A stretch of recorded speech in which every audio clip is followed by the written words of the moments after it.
De volta ao RGE Esporte para o terceiro e último bloco dessa segunda-feira.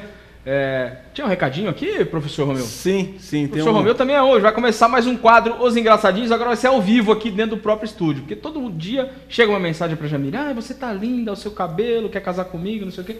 E agora o professor Romeu trouxe aqui, ao vivo, uma mensagem para a Jamile, é isso? Sim, quando eu recebi o convite e falei que viria aqui até o programa, um casal de amigos mandou um beijo aí e um abraço bem forte aí para a Jamile, o Rodolfo e a Tamires. Mandou um abraço para eles também, meus amigos. Tá vendo? Pelo menos é um casal que mandou, não foi só um engraçadinho. Porque aqui, viu, Romeu, tem um pessoal que manda todo dia, cara. Chega uma mensagem, já chegou uma, inclusive. A Jamile tá linda. O programa tá de parabéns, o convidado não sei o quê. No final, a Jamile está linda. Pega o Facebook dela, o WhatsApp, e vai lá e manda as perguntas. Ou se não, faça aqui como os amigos mandaram também as perguntas, né, Jamile? Isso mesmo. A Fabiana Castanho, do Jardim Palmares, ela pede para você mandar um abraço para ela. Tá vendo como não é só eu? É com você também. Um abraço para mim, ó. Um abraço. Até que enfim lembraram de mim nesse programa. Também o Felipe Fonseca, do Jardim Iguaçu, parabéns a todos do programa. Alberto de Souza, do Vila Yolanda, ele pergunta para o Romeu se você tem o apoio da sua família. Sim, inclusive eu queria até mandar um beijo e um abraço para minha esposa e para minha filha Fernanda, de 4 anos, está fazendo 4 anos sábado agora. E sem ela, realmente, sem esse apoio da minha esposa, não é fácil a gente viver como atleta no Brasil, a fim de patrocínio e tudo. E eu, graças a Deus, sustento a minha família com as minhas aulas e com o meu trabalho, que eu trabalho integralmente da luta, vivo da luta, né? E não seria possível sem o apoio da minha esposa, que muitas vezes se sacrifica, inclusive, para que eu possa seguir aí em busca do meu sonho.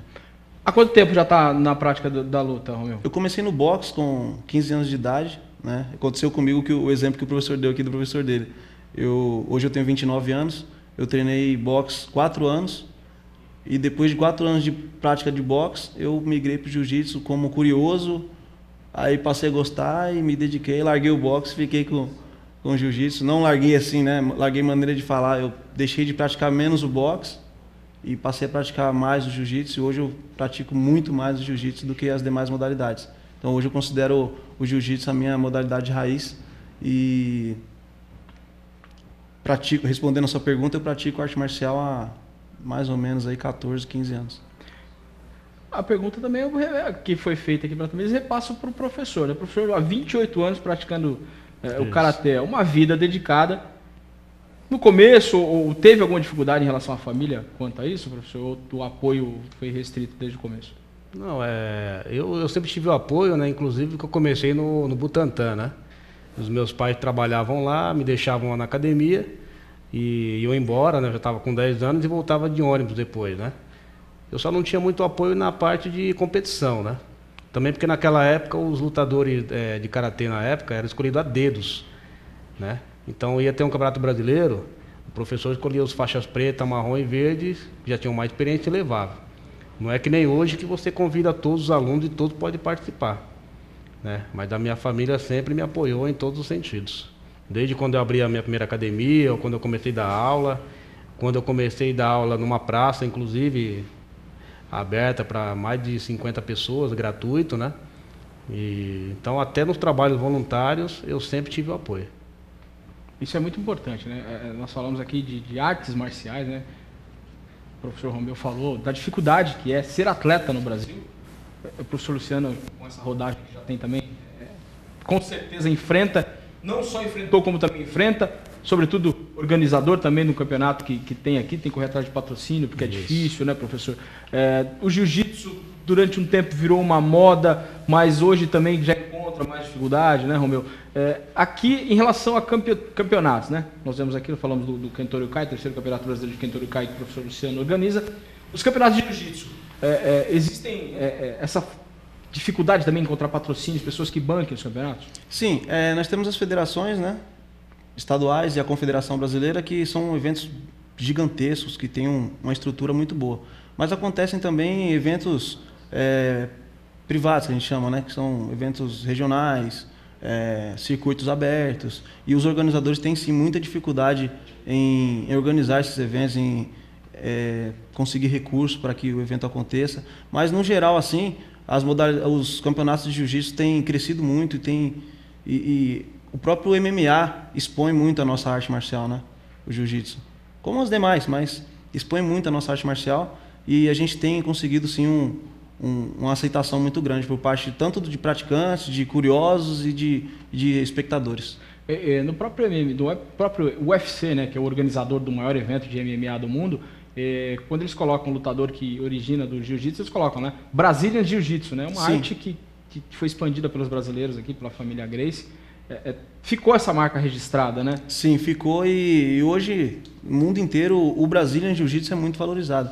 Apesar dele ter sido criado no Japão, e a família Gracie tornou ele o que é hoje, o mundo inteiro vê o jiu-jitsu como uma arte marcial brasileira. Sobretudo os americanos. Os americanos têm uma paixão, uma idolatria pelo Brazilian Jiu-Jitsu, que é uma coisa fantástica. Exatamente. Voltando aqui a falar sobre o Corinthians, chegou uma mensagem aqui do Douglas Luiz, um grande abraço, Douglas. Douglas prestigia a gente sempre aqui. Ele diz o seguinte: Beto, a vitória do Timão apagou o vexame de quarta? Não, o vexame de quarta no Corinthians vai ficar na história, assim como aquele 7-1 que o Corinthians aplicou sobre o Santos. Por tudo que aconteceu depois, as conquistas santistas, aquilo fica. O que aconteceu na quarta-feira foi um grande vexame mesmo. O Corinthians jamais poderia ter perdido da maneira como perdeu. E ontem só não conseguiu perder também ou empatar do Internacional, porque mais uma vez o Cássio esteve muito bem. E aí ele aproveita para entrar também na fila dos engraçadinhos, viu, meus convidados? Parabéns pelo programa. Mili, como sempre, linda e simpática. Sucesso sempre. Tá aí o Douglas Luiz mandando mais um abraço para a Jamile. Mais um engraçadinho, Douglas, né, que chega. Chegaram algumas mensagens aqui, Jamile? Chegaram algumas mensagens. O Pedro Araújo, da Vila Dirce, ele pergunta o que vocês gostam de fazer nas horas livres, se vocês praticam algum outro esporte. Por favor, professor. Bom, eu pratico kickboxing, né? E o karatê. Nas minhas horas vagas, eu pratico o karatê também. Eu estou sempre empenhado no karatê direto ou indiretamente, porque eu sou chefe de arbitragem. Né? Inclusive, ontem nós demos um curso de arbitragem para os professores, justamente para esse campeonato, né? Mas já treinei jiu-jitsu 2 meses com o Gabriel Napão, quando ele veio para São Paulo, que agora está nos Estados Unidos, né? Também treinei Muay Thai. De segundas e quartas eu vou para o Muay Thai lá no Jardim Novo Osasco, fazer um treino com o pessoal. E também já treinei Karate Shotokan, que fui até a faixa marrom. E o Hapkido, que eu treinei mais ou menos 19 anos de Hapkido. Então nas horas vagas o senhor continua treinando, é isso? Continuo treinando. Minha rotina também não foge muito disso. Quando eu não estou praticando luta, seja qual for a modalidade, eu estou correndo, eu estou pedalando, eu estou dando prioridade para a condição física, que é primordial. Ontem à noite, inclusive, domingo à noite, na chuva, eu estava correndo com o Rodolfo e a Tamires. Então é uma vida voltada ao esporte, né? Sim. Uma vida voltada é o que eu sempre digo aqui no programa. Quem pratica esporte não tem tempo de ficar pensando em nada, a não ser no próprio esporte, pensando na saúde, preparando aulas, né? Como é que vai aplicar essas aulas para esses alunos. O professor Luciano, nessa organização do Campeonato Brasileiro, tem tido uma agenda, acho que muito mais apertada, em função de ter que dar as aulas, preparar os atletas, né? E ainda correr atrás da organização, de arbitragem, de tudo isso. Eu acho que a agenda fica um pouco mais apertada, mas é muito bom, sempre o esporte é muito bom. O professor Romeu também está falando aqui que ontem na chuva, eu estava comemorando também, porque há quanto tempo não chovia e não chovia bem em Osasco? Ontem, ainda bem que choveu, né? Dava até para correr com mais alegria, né, professor? Com certeza, chuva. Com certeza. Eu também tenho participado de alguns projetos com o Exército Brasileiro, né? A gente está participando de um projeto que está tentando introduzir, a gente já está conseguindo introduzir o jiu-jitsu para o treinamento de lutas do Exército Brasileiro. Semana retrasada eu estava em Olinda, no estado de Pernambuco, lá na 10ª Brigada, lá da 14ª Bateria de Artilharia Antiaérea, com o Major Farias. Inclusive queria agradecer aí ao Major, se for possível, a recepção que eu tive lá. Fiquei uma semana, treinamos duro lá e deixamos a sementinha foi plantada e com certeza vai trazer grandes frutos lá naquela região. E aqui, amigos, nós vamos falar de esporte, né? O programa chama-se RGO Esporte, nós falamos de esporte, mas nós não podemos deixar de falar sobre o que aconteceu ontem. Além da bela vitória do Santos sobre o Palmeiras por 3-1, que nós vamos acompanhar agora, houve uma cena de barbárie entre as torcidas. E nós, desde que começou o programa, nós ouvimos aqui do professor Luciano e do professor Romeu, luta, e não o que aconteceu ontem na rodovia Anchieta, que aquilo ali foi uma briga, mais uma cambada de idiotas ali. Foram apreendidos 4, mas foi uma foto da apreensão do que tinha em um dos carros dos palmeirenses. Eram 26 cabos de enxada, mais de 30 porretes, facas, bombas, rojões. Isso não são torcedores, isso para mim são bandidos e deveriam estar presos. Mas o que conta para nós aqui no RGL Esporte é o que acontece dentro das modalidades e dentro dos eventos esportivos. Então, ontem, uma bela vitória do Santos por 3-1, nós vamos acompanhar agora. Tá aí, o Santos venceu o jogo na velocidade, uma bola passada pelo Lucas Lima e o Giovani bateu na saída do Fernando Praz. Os 3 gols do Santos ali em velocidade. Ficou chique agora, hein? Eu aparecendo na janelinha, hein, diretor? Que é isso? E o segundo gol aí, mais um contra-ataque rápido. O Giovani cruzou a bola, o Gabigol fez 2-0 para o Santos. Foi outro jogo atípico, porque só estava dando Palmeiras também nesse jogo. E o Santos, em 2 saídas rápidas, fez 2-0. Aí, o comecinho do segundo tempo, o Gabriel recebeu essa bola, mais uma vez do Lucas Lima, bateu na saída do Fernando Praz, 3-0 Palmeiras. 3-0 Santos, um belo resultado do Santos aí nesse clássico, quebrando uma série de vitórias do Palmeiras, que vinha de 3 vitórias seguidas, saindo da zona de rebaixamento. E aí, no finalzinho, o Henrique, artilheiro do Campeonato Brasileiro, fez o gol, o 13º gol dele no Campeonato Brasileiro, diminuindo o placar para 3-1.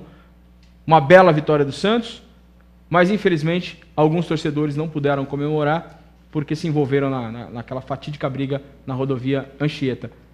Em momento algum aqui, durante a nossa entrevista, nós ouvimos essa palavra briga, né?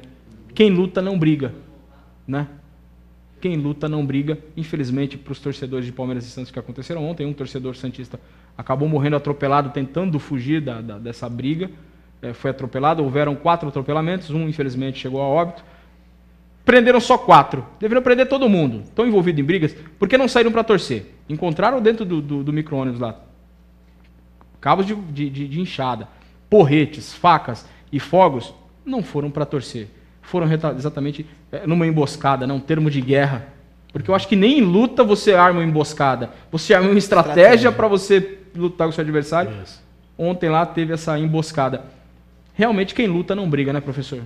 Não briga. Inclusive, nos nossos cursos, nos nossos eventos, não tem briga, justamente porque, apesar de ser academias, não vou dizer rivais, né? Mas na hora da luta são rivais. Mas, por exemplo, o atleta ele não pode reclamar com o árbitro. Se ele falar, ele é penalizado. Ele primeiro a gente adverte e ele depois fala. Se você falar de novo, eu vou te dar uma falta cada vez que você falar comigo. O professor ele não pode ficar do lado, não pode estar falando um certo tipo de palavrões, né? Tem que ser realmente só falar o que é necessário para o atleta, né? Então, tudo isso, o fato de você não utilizar palavras baixas, né? Não deixar que a torcida faça algazarra, né? Isso já inibe. Então, as pessoas veem que é um evento muito sério, né? Todo mundo respeita os árbitros, né? E o que acontece? Então, por isso, não tem divergência entre as academias. Então, nós vamos receber a academia de vários lugares de São Paulo, do Brasil, né? E chega lá, a impressão que dá é que é todo mundo da mesma academia. O ambiente aqui, na chegada do Romeu que chegou para o nosso segundo bloco, chegou um pouco atrasado em função do trânsito. Quando chegou aqui, professor, eu lembro de você, o professor também falou, eu conheço você de um outro evento, de uma outra academia. Então, assim, essa integração entre as academias sempre existe, né, Romeu? Sim, sempre existe. Independente das modalidades, a gente se conhece ou você ouve falar, um mundo muito pequeno. A gente costuma falar que o mundo da luta é um mundo muito pequeno, né? E dentro disso que você estava falando, de violência, e não tem nada a ver com a luta, o que acontece? Nas minhas aulas, eu passo para os meus alunos o seguinte: independente de ensinar a luta, o meu objetivo número 1, assim como os samurais eram antigamente, os grandes mestres eram nossos antepassados, faziam, os pais confiavam seus filhos aos mestres, sabendo que ele ia devolver para a sociedade não só um professor, um lutador, mas ia devolver para a sociedade um cidadão melhor.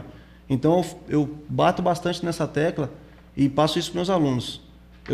Meu objetivo número 1 não é formar aqui um campeão, não é formar um atleta, nem um professor. O objetivo número 1 é que você saia daqui uma pessoa melhor do que você entrou. Melhor para si mesmo, melhor para sua família, para o seu trabalho, melhor para a sociedade. E as artes marciais, como eu disse também no começo do programa, praticadas em lugares sérios, exatamente isso. Você causa uma disciplina entre seus alunos e essa disciplina eleva o seu respeito próprio e o seu respeito ao próximo. Então, infelizmente, o clássico ficou ofuscado por essa briga que aconteceu horas antes, mais uma bela vitória do Santos. Mais mensagens, Jamile? Mais mensagens. O Cláudio Góes, do Centro de Osasco, Ele pergunta para vocês dois qual é o pensamento antes de começar a luta. Qual é o pensamento? Isso. Então, vai muito da pessoa. Tem pessoas que entram lá já na intenção de dar salto mortal, de que vai quebrar as coisas, de que vai aprender a fazer um chute, um golpe milagroso, né? Então a gente já conversa com o atleta, vê o potencial dele, o que ele quer realmente, né? E tem uns que já vão na intenção de realmente praticar arte marcial para competição. Ele fala, eu queria lutar no UFC. Porque a arte marcial tá igual ao futebol hoje. A criança entra no futebol já, eu quero ser igual ao Neymar. Hoje ela fala, eu quero ser igual ao Demian Maia, eu quero ser igual ao Minotauro, igual ao Anderson Silva, né? Então a gente aplica a aula de acordo com a intenção de cada um. Você tem que dar o que o aluno procura. Se ele quer ser professor, a gente vai treinar ele para ser professor. Se ele quer ser lutador, vai ser lutador. Né? E o que eu costumo falar para ele, não pensa que em um mês você vai aprender um monte de coisa. Você vai fazer muito exercício. Né? Porque não existe treino milagroso, existe determinação. Em um mês, né, Romeu? Você vai aprender o que tem que aprender em um mês, né? Exatamente. Vocês, com uma vida de luta, você também com quase 15 anos de luta, não se pode dizer que sabe tudo da luta. Cada dia você aprende uma técnica nova. A gente costuma falar que é uma faculdade que você apenas começa. Você nunca vai se formar. Nunca vai chegar ao final. Nunca vai chegar ao final porque não existe. O que está chegando ao final é o nosso programa RGL Esporte. Quer passar o endereço da academia aqui, para o pessoal procurar o jiu-jitsu? Nós estamos na Academia Elite, no Jardim Cipava, na Avenida 15 de Novembro, número 100. Segunda, quartas e sextas, das 9 às 10h30 da noite. Segunda, quarta e quinta, das 11 da noite à meia-noite, para quem faz faculdade e não tem tanta flexibilidade de horário. Queria mandar um abraço aí para todos os meus alunos e familiares, professores e amigos. Professor Luciano? Bom, queria deixar um abraço para todos que estão em casa nos assistindo, aos meus alunos, amigos, meus familiares, né? Deixar o convite para o nosso Campeonato Brasileiro. Inclusive, vamos ter 2 lutas de jiu-jitsu lá, né? Por enquanto, da equipe Bonsai, que vai estar lutando lá. Uma luta com kimono e uma luta sem kimono. Então, quero convidar todos aí para estar assistindo o evento. Dia 23 de novembro. A partir das 9 da manhã no SESI Piratininga. Tá aqui o cartaz aqui à minha mão. Deixa eu focalizar aqui pro Cícero. Como é que fica melhor aqui, Cícero? 23 de novembro, lutas decididas no local. Está ali, ginásio do SESI, na Avenida Getúlio Vargas, 401, Jardim Piratininga, entrada franca. Entrada franca. É isso aí. Então não percam o 3º Campeonato Brasileiro Karatê Kentoryu-Kai no próximo dia 23 de novembro. Agradecer aqui a presença do professor Romeu, professor Romeu Silva de Jiu-Jitsu. Agradecer mais uma vez a presença do professor Luciano. Muito obrigado. Agradeço. A Jamile, né? Não posso esquecer da Jamile, senão os admiradores secretos dela, não tão secretos assim, vão aqui pegar no meu pé. E agradecer a você que ajudou a fazer o programa RGL Esporte de hoje. Não perca, quinta-feira estaremos de volta com 2 convidados excepcionais. Cleiton Monteiro, coordenador do processo de reabilitação da Abidem, e também o técnico de futebol Esquerdinho, o técnico de futebol mais jovem a assumir um time profissional no estado de São Paulo. Até quinta, com o RGL estaremos de volta.